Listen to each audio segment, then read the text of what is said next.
Well, shalom, everybody. Welcome back. Thank you so much for joining me. We're up to page 325 of Volume 2 of Rabbi Victor Miller's new translation and commentary of Duties of the Mind. And we are in the second gate, Shah HaBekina, the gate of examining. And we're looking at an extremely interesting topic. Well, at least the first topic that we're going to look at today, and that is hands and fingers. We're looking at hands and fingers today. And the more I think about this topic, the more I realize how far away I am in terms of what I'm actually grateful for, because there's so many things I just happen to take for granted, or at least up until recently taken for granted. It's not until I've become aware and availed myself of duties of the mind that there is a whole universe of things that I've barely contemplated in terms of the mercy and the grace and the kindness of Hashem, in terms of what He's bestowed on each one of us, in terms of what He has arrayed us with physically, and what He provides for us in the environment. You know, we can say we're thankful, we're very grateful to the Almighty, but it's not until we start to delve into the details of all these things that He's regaled us with that we actually really start to feel a true sense of appreciation and gratitude. Up until you start to investigate these things at length, the gratitude that you have, I'm not saying that it's false gratitude, but I'm definitely saying that it's a gratitude that hasn't realized its full potential. And this should be a concern for us. This should be the thing that we're striving for. But instead we seem to be wrapped up in matters to do with the Torah that are anything but that. And so it tends to throw a lot of our emphasis out at a third party. And in the meantime, we're not learning how to serve Hashem correctly. You know, a lot of us are serving Hashem, but if we're completely honest, there's kind of, we feel like there's a blind spot and there's something that's missing, and duties of the mind are one of the lost pieces of that puzzle. When you start learning this subject, you start to realize, oh wow, okay, yes, I am very, very far away from where I need to be, and at least now I've got the light ahead of me guiding me where I've got to go. And so hands and fingers is such it's a topic that flares my interest, because it's just such a simple topic. Like, let's look at our hands and our fingers and see how amazing they are, because you could literally talk about them for weeks. You know, and if we ever have something that causes us to be injured in either one of our hands, even if it's a finger, we then are aware of how blessed we are to have had these things that we've never really even stopped to look at and say, you know what?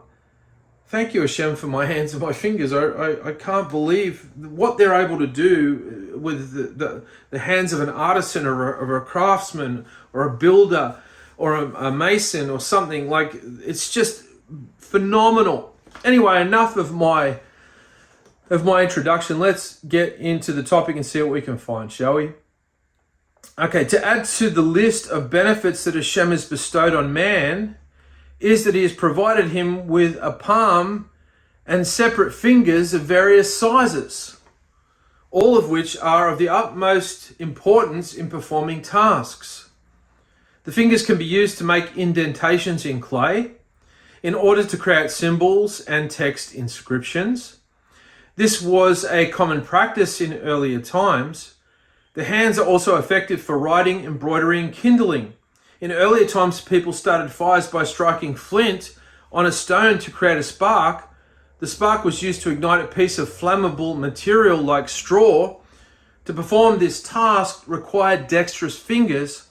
Without fingers, a person could never make a fire.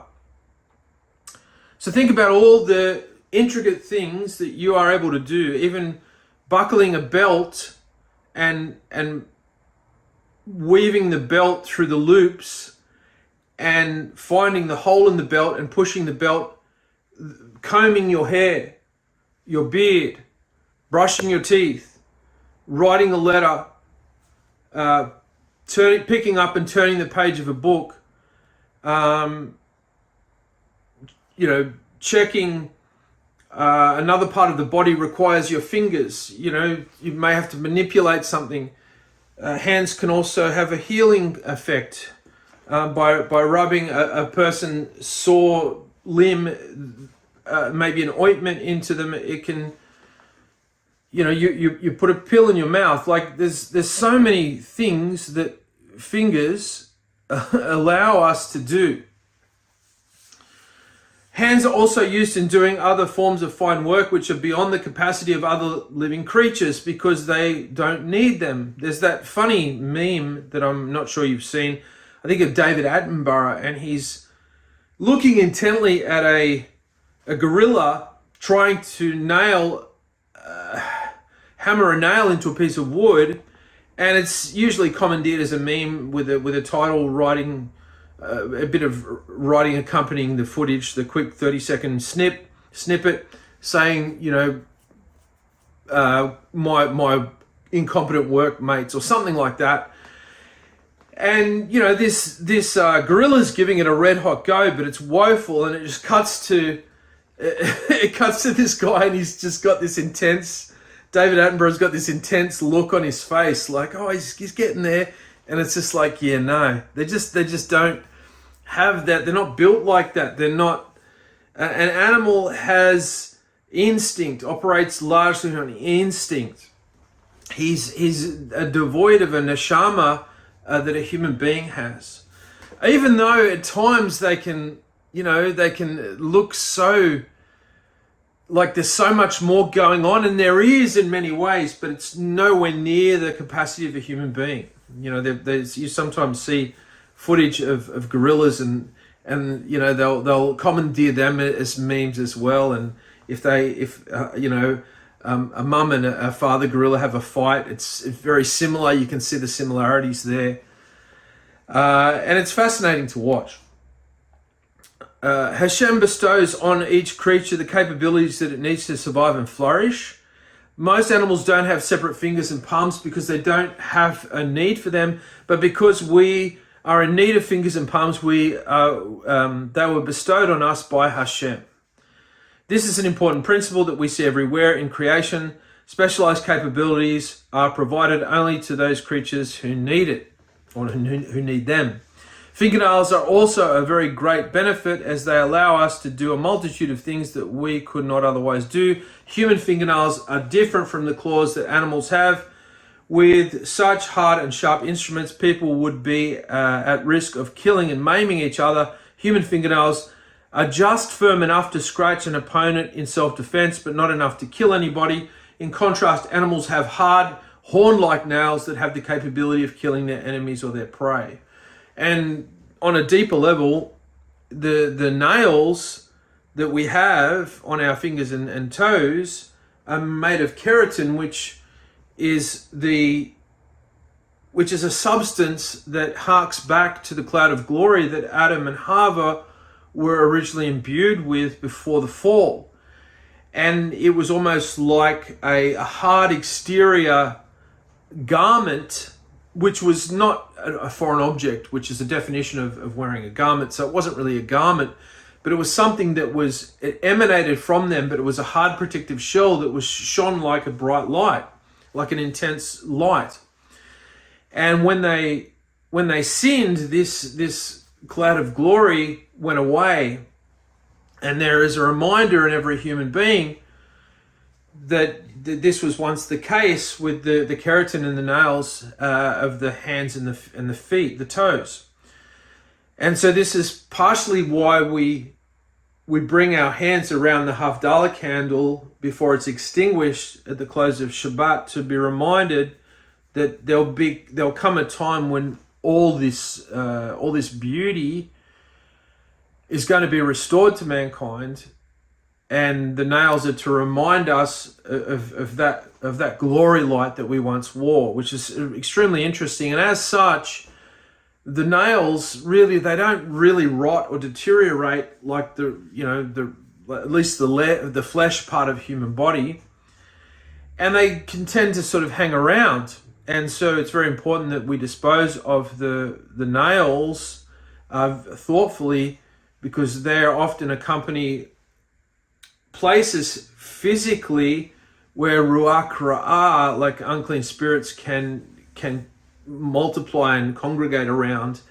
And so, it's always important that we don't leave cut nails laying around. We have to bury them, dispose of them, flush them down the toilet or whatever, and get rid of them, because they can have this sort of residue of uncleanness. And this is why we wash our hands. It's part of Jewish halakha. Well, it's not really halakha, it's a command, really. Even though, there's no such command that says thou shalt wash your hands. But it is a command, but it's arrived at through deductive reasoning. And this is one of the reasons that washing of hands is such a relevant act. We do it when we wake up in the morning. Orthodox Jews do it. And it's also done before eating food at the close of a meal. Noahides absolutely can do it if they want to, but they're not obligated to do that. All right, let's keep going. A characteristic of animal claws is that they don't need to be trimmed. They are solid, growing to the appropriate length and remaining that way. So they get to a certain length and they kind of seem to stay like that. You don't sort of see many wild animals who have claws in the jungle needing to get them sort of trimmed. They tend to be okay. They look after themselves. They are made of thick horn-like material which holds its shape and doesn't wear out.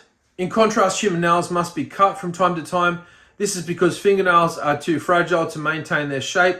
Once they extend beyond the fingertips, and the extra length serves no purpose. Also, they wear out after a while and become frayed at the ends. Therefore, we renew our fingernails by trimming them from time to time. In doing so, we give them a smooth, sharp edge. This feature is unique to human beings. And this is why women, you often see women, they will get paint or like a lacquer that is painted over the nails to strengthen the nails and give the nails a shiny look, and making their hands more attractive. There's all sorts of things that the women can adorn their hands with, including even agents that can actually be coated over the nail to strengthen the nail. I would like to say that there is no organ or limb among those whose benefits I have mentioned that doesn't exhibit evidence of Hashem's kindness and wisdom in their composition, behavior, and construction for anyone who thinks about them. The clear proof of the Creator's kindness to us, it is important to look into the details of each one. So up until now, I'm not saying you're ungrateful to Hashem. I'm saying, on the contrary, you're probably a person who's very grateful. But it's not until now we're delving into the depth of the gratitude that we should have by looking into things, and we're not looking at them and covering everything, but we're looking at them in a more complex and detailed way than we perhaps have done so before. Okay, so this is a growth with action section, your hand. If you focus your attention on the construction of your hand, you will see that it contains a large number of bones that are joined together in an intricate fashion. And it's true that the bone is made up of quite a few bones. The bones are able to move without friction because of the lubrication in the joints.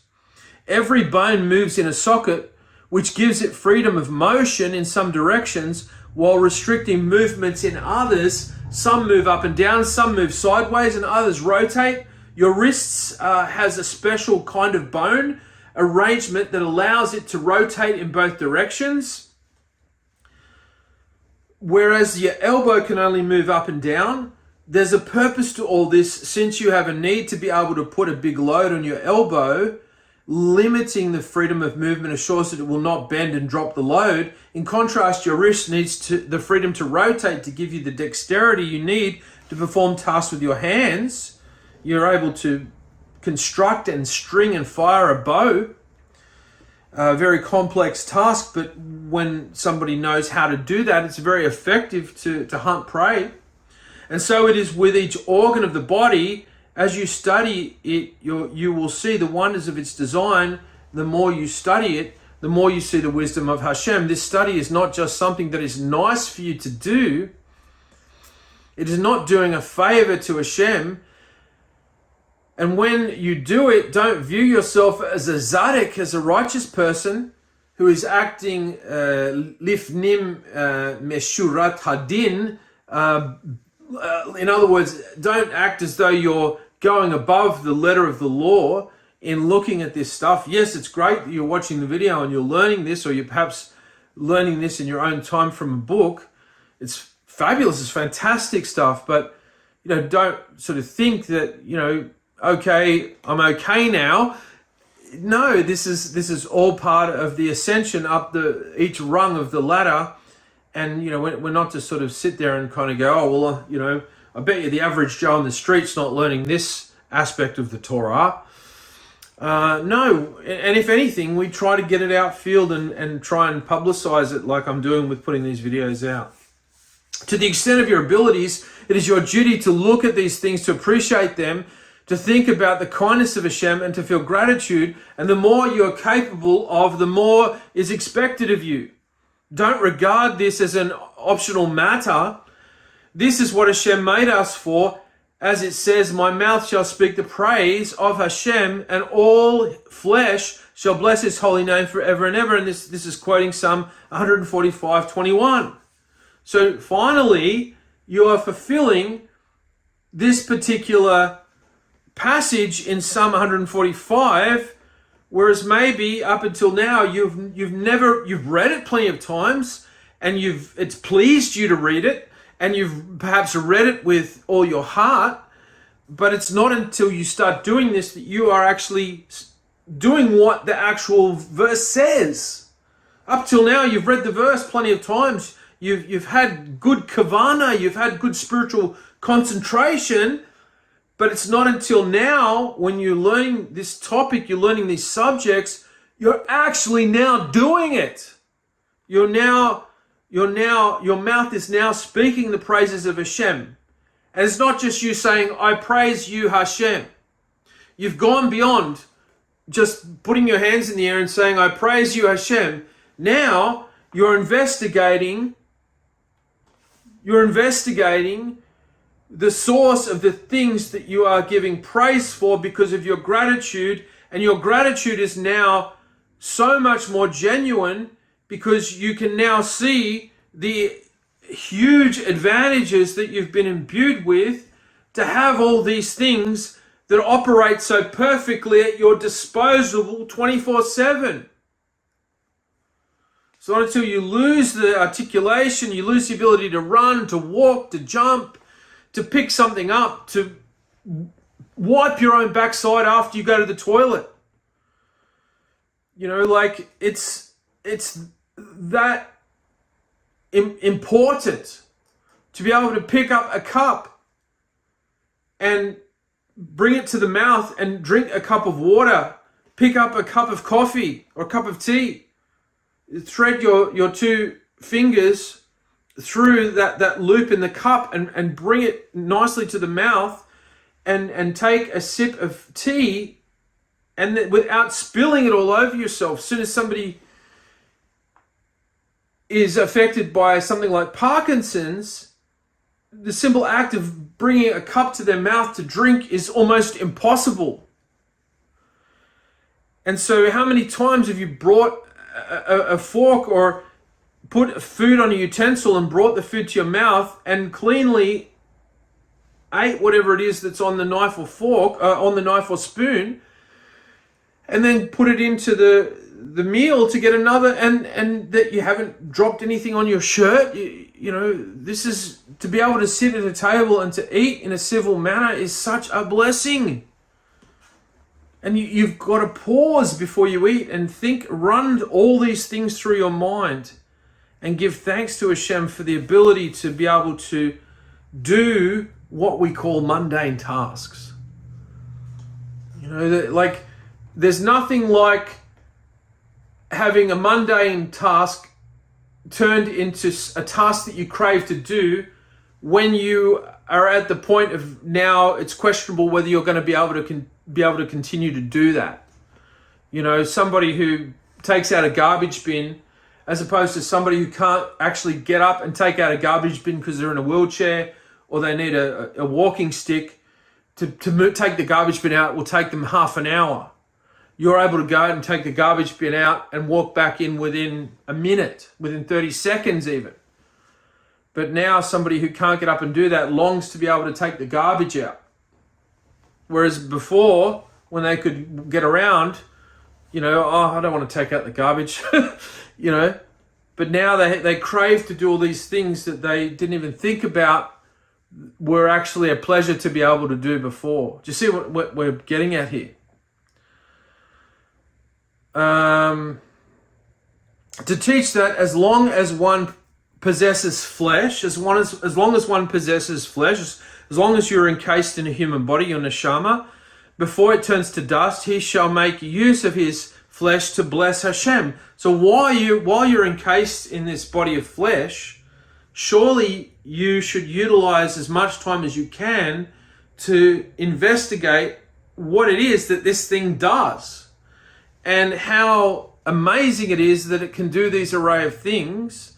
For example, if I tell you to go and eat some food and you do it, and then I tell you, okay, now you've eaten the food, I want you to now extract the nutrients from the food that you've eaten from the waste and put the waste where it's got to go in your body and take the nutrients to all the localities of your body that are required to draw on that nutrients. You go and do that. You wouldn't have a clue. You would go, I don't know how to do that.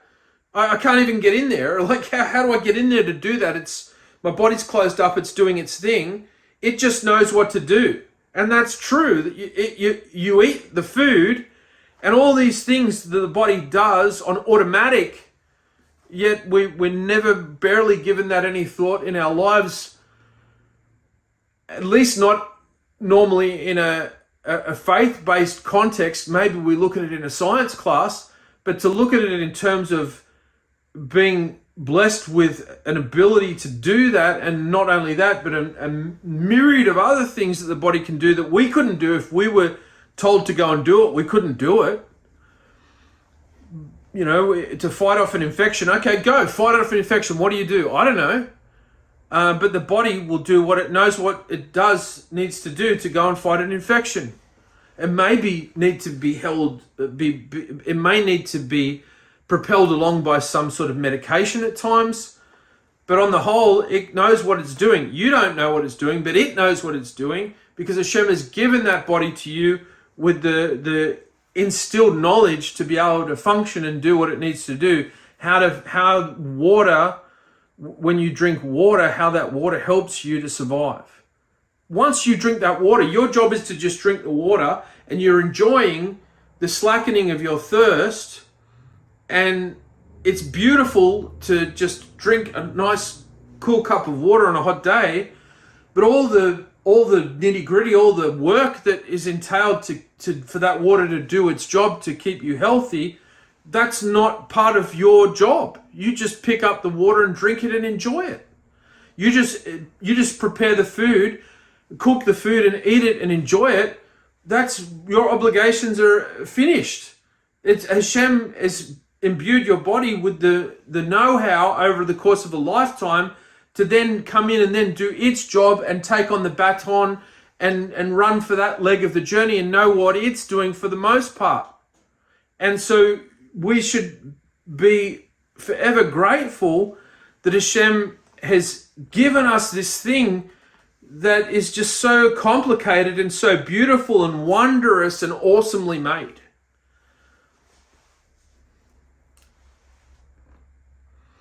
This is the sole purpose of function, that the mouth and all the parts of the person would be engaged in praise of Hashem. The Greek physician Galen has already explained in a number of his books that the benefits of the organs and the limbs, in great detail. Galen was a well-known Greek physician of antiquity who wrote about the wonders of the body. we are being advised to take advantage of the testimony that strengthens our Avodat Hashem, even from a Gentile. So even the wisdom of a Gentile can give a Jew an extra boost of alacrity and enthusiasm and zeal in his Avodat Hashem. You know, like they have wisdom too. You can learn. You know, even a fool has his story to tell, and you can learn 7 things from a thief. Like there's all sorts of things you can learn from all different peoples from all walks of life. But what's your default? Is your set default just rejection, or is it a default mechanism whereby you are always on the overwatch for Torah principles, for things that point to Hashem? And even if it means peeking through the mud and the filth of the world to see a Torah concept sitting there shining and like a light, like a spark, and retrieving it and rescuing it. If we had intended to elaborate on even one limb, we would exceed the limits of this sefer, because the sefer is not large enough, the book's not large enough to hold that much additional text. So just the discussion of one limb that the Almighty has imbued us with in this flesh body is so complex and wondrously made that it wouldn't be able to be explained adequately in one book, no matter how thick that book was. But the examples that we are given here are sufficient to stir the mind of anyone whom the Creator shows the way to his own rescue with the help of Hashem. The author is telling us that we should choose the right road in life. This is the road by which we'll be rescued from the ignorance of the wonders of Hashem, and from having failed in our gratitude to Him. How do we fail in our gratitude to Hashem? By not availing ourselves of the wonders of the human body and the environment that He's put us in to live. Sure, we look at them from an academic, scientific perspective from time to time, especially when we're growing, when we're learning, or we're studying to become a doctor or something. But in terms of learning it to learn the awesomeness of the Creator and how grateful we are for Him giving us this mighty gift out of the gate, you know, normally you would imagine that the human body would be a gift that you're given at the end of a test. But Hashem gives us the human body as the actual tool to engage in the test. And so He's given us a gift right at the beginning of the test. You know, and so, you know, it's not like, you know, eating food is such a pleasure. Having intimate relations is such a pleasure. He could have made food just have all the one flavor. He could have made intimacy just an act of two people of the opposite sex linking their fingers, and then, you know, the female's pregnant. But he made all these things have a beauty to them and an intricacy to them. And we have to look at them in light of Hashem's kindness in doing that. It is interesting that the author considers it Hatzala, a rescue for us to understand this obligation. The examples he has given should suffice to get people to rescue themselves from failure to accomplish this purpose. It's interesting, Hatzala is also the name of the ambulance, the Jewish kosher medical service in Israel and in different parts of the world, Hatzala. So the examples he's given should suffice to get people to rescue themselves from failure to accomplish this purpose. Other living creatures. Next topic, this is part 18. Our first duty is to study man himself, because he is, number one, the most available, and number two, the most wonderful. Nevertheless, Hashem made everything for a purpose, and the chief purpose is for the world to testify about Him. Everything in the world testifies to its Creator. Everything in the world testifies to its Creator. But the study of the other species of living creatures, their behavior, and the way they feed is not concealed from anyone who looks into them and ponders the signs of Hashem's wisdom in them. This information is quite evident for people who are interested in knowing it. Our awareness of these signs is the main purpose for which we were created. Of course, we could say that sheep were created to supply us with wool and meat, but the fact that sheep eat grass and from grass they produce wool is itself a miracle that we must not overlook. So if you were to create an apparatus that the only thing you need to feed the apparatus is water and grass, and it was to produce wool and also meat, you would think that that was just a miracle of miracles. You would go, oh my gosh, this guy's created this machine that creates wool and meat, and all we have to do to keep it functioning is to give it water and grass. This is like, wow, let's get that patented. And essentially that's what Hashem has done in creating a sheep. In fact, that is the main purpose. And not only that, the pasturing of a sheep, the shepherding of a sheep, teaches us so much in terms of how a good shepherd runs his flock. So there's the actual mashal, the parable of how a good shepherd functions when he's given a staff and said, okay, look after this sheep, where he takes them to eat, where he takes them to pasture, if one is injured or one is separated from the flock, how they're so easily spooked, and how he manages them when they're spooked. So not only for their practical, actual construct and service toward man, but also the things that we learn in their actual provision of maintaining them. We learn so many spiritual lessons from them as well. It's just, this is insane. Absolutely insane how Hashem has furnished so many things and so many things around us. It's absolutely crazy stuff.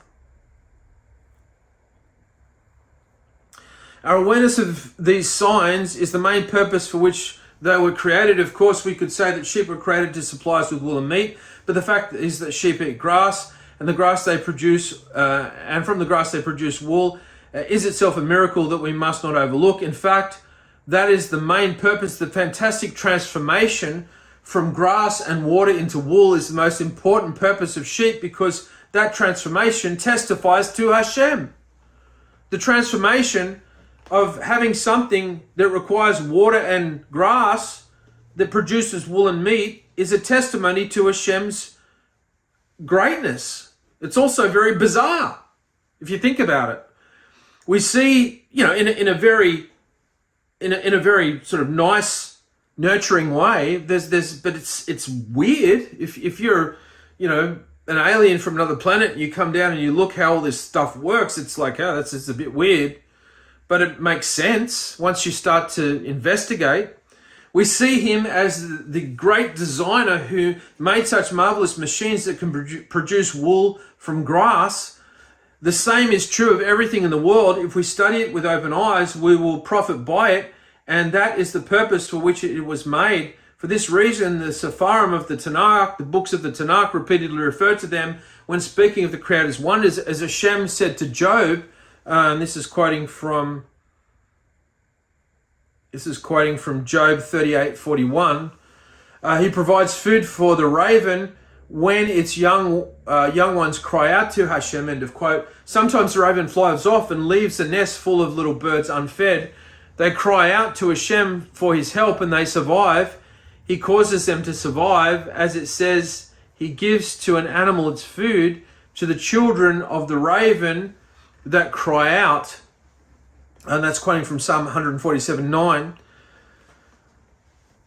And there are many cases such as that. And the Gemara, quoting Tractate Ketubot 49b, tells of one species of raven that neglects to feed its offspring, but the Creator provides sustenance even for these helpless ones. The parent bird deposits its dung in the nest, and the worms develop from the actual parent bird who's since flown. He's gone, he's never coming back. Thus the young feed without the parent's aid. So according to the plan of Hashem, the young ones cry out, and are heard by no one other than Hashem, and he prepares their food in their nests. So effectively, the young birds who have been left for dead by the parent or the parents, it is the parents' feces that it remains on the nest that begins to develop worms, and that provides food for their offspring. I mean, it sounds pretty gross, but it's, this is a whole different world. This is the world of birds. Every living creature has to eat. How wonderful is the process by which Hashem sustains all creatures of the world. In the first Brakot Hamazon, this is the blessing after meals, we concentrate on this fact. And this is directly from the Brakot Hamazon. You open your hand and satisfy the desire or the wish of all the living.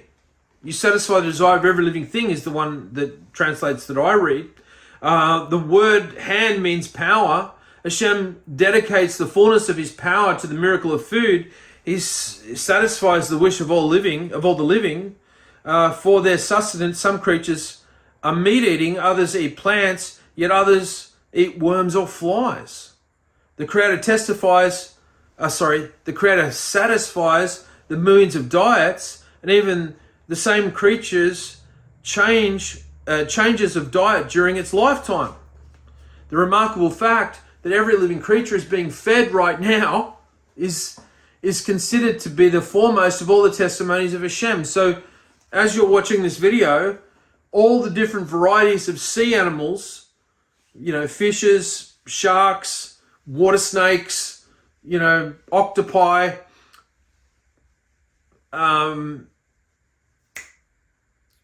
jellyfish, they're all being able to perpetuate their species and be sustained. All the insects of the world, all the airborne animals and birds of the world, all the creatures that crawl, all the livestock, they're not all going hungry, they're not starving, they're all being provided their provisions, their food, wild animals, domestic animals. And this is a huge testimony of the way Hashem's able to provide constant provision for the world and manage it.